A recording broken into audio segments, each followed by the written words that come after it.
ګرانو کتونکو السلام علیکم. زه محمد سلمان همدرد د حق غږ پښتو چینل خبري لنډیز کې ستاسو کوربه او ستاسو پام را اړوم د مهمو خبرونو لنډیز ته.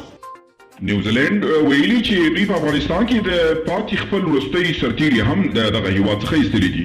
نیوزیلند له 2001 کال راهیسې په افغانستان کې تر 3600 پورې سرتیري لرل چې په بېلابېلو برخو کې ماموریت ترسره کاوه.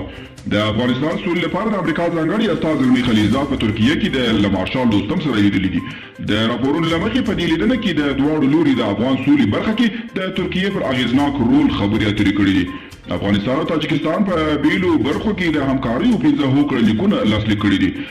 د معلوماتو له مخې دغه هوکړه لیکونه د ولسمشر غني او د تاجکستان د ولسمشر امام علي رحمان په حضور کې د دواړو هیوادونو د اړوند مسؤلینو له لوري لاسلیک شوي.